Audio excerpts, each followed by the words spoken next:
La sirène qui choisit sa voie. Il était une fois, au temps où la mer était encore un livre ouvert et non une frontière entre les mondes, une jeune sirène qui vivait dans ses profondeurs. Elle possédait une sensibilité rare, une attention profonde au monde. Elle nageait avec les autres sirènes, riait avec elles, chantait les anciens chants de la mer. Mais souvent, lorsque les autres s'éloignaient, elle restait près de la surface. Là où l'eau était plus claire, là où l'on pouvait apercevoir les humains. La sirène les observait longtemps. Leurs bateaux, leurs gestes, leur fragilité, leur joie et leur peur. « Pourquoi les regardes-tu ainsi ?» demandaient les autres sirènes. « Ils vivent peu de temps, mais avec une intensité incroyable, » répondait-elle. « Et ils n'ont pas peur de parler, de ressentir, de rire ou de pleurer. » Déjà, au fond d'elle-même, elle sentait que sa voix n'était pas seulement le chant de la mer. C'était une passerelle. Ce jour-là, la mer était agitée. Une tempête se préparait. La mer ressemblait à un cœur qui sait que quelque chose d'important va arriver. La sirène nageait près de la surface lorsqu'elle aperçut un navire, grand et lourd, luttant contre le vent. Les hommes sur le pont couraient, criaient, tiraient sur les cordages, tentaient de maîtriser les voiles. Parmi eux se trouvait un prince. Il ne se cachait pas, en aidant les autres. « Encore une fois !» criait-il. « Ensemble !» Puis la vague arriva. Elle était brusque et puissante et frappa la coque du navire. Le bateau bascula. Le prince tomba dans l'eau. La sirène sut immédiatement que faire. Ce n'était pas la première fois qu'elle sauvait les naufragés. Elle connaissait le langage des vagues et savait comment nager avec un humain, comment soutenir son corps, comment empêcher la panique de l'entraîner vers le fond, vers les profondeurs. La sirène l'entoura de ses bras.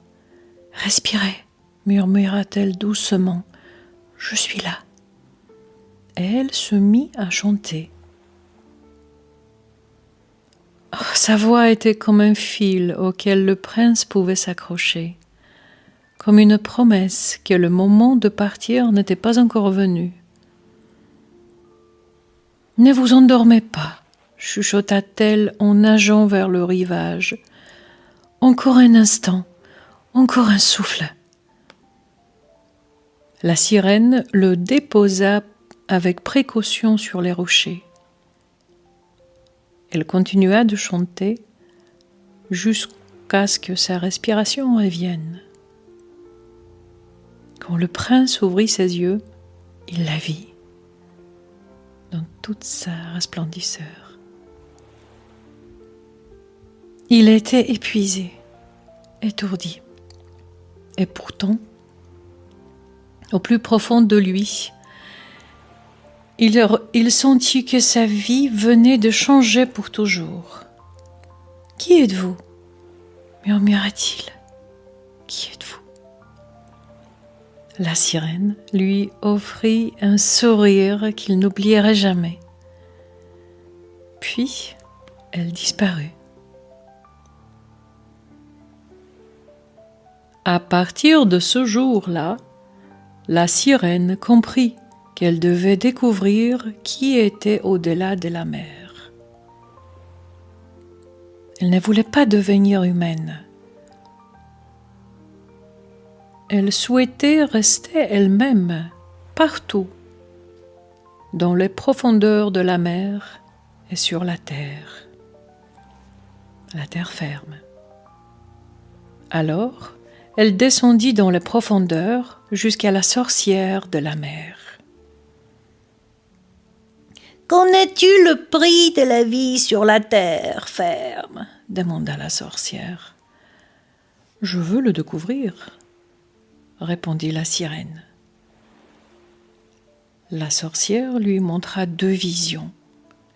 La première, où la sirène restait dans la mer et garde sa queue, sa voix, son chant. Sa vie est profonde et belle, mais parfois traversée par la nostalgie de l'homme qu'elle avait sauvé et du sentiment qu'il n'avait jamais connu. La seconde vision, par contre, représentait la sirène qui monte sur la terre. Elle reçoit des jambes, mais elle perd sa voix. Et malgré tous ses efforts pour s'adapter, malgré sa beauté, malgré le fait qu'elle devienne une femme parmi les humains, elle n'est pas choisie. « Sur la terre, tes mots disparaîtront, » dit la sirène. « Ton chant deviendra silence. Tu pourras être proche des humains, mais tu ne pourras pas leur dire qui tu es vraiment. »« Et si je reviens ?» demanda la sirène. La sorcière répondit doucement. « La voix ne revient qu'à celles qui savent partir à temps pour se sauver elles-mêmes. » La sirène hocha la tête. « Alors je souhaite essayer. » Sur la terre, elle était belle, éblouissante, bonne de caractère, mais silencieuse. Le prince la reconnut, non pas avec la raison, mais avec le cœur. « Oh, c'est toi, » dit-il. « Je le sais, je le sens. » Elle était respectée et entourée d'attention. Mais la sirène ne pouvait pas parler, ne pouvait pas raconter qui elle était et ne pouvait pas chanter. Sans sa voix, la sirène sentait qu'elle disparaissait peu à peu. Finalement, le prince choisit une autre femme merveilleuse, une femme de son propre monde. La sirène pleura comme jamais. Et alors, elle comprit tout. La sirène retourna à la mer, à son foyer. Et avec la mer, sa voix d'argent lui fut rendue.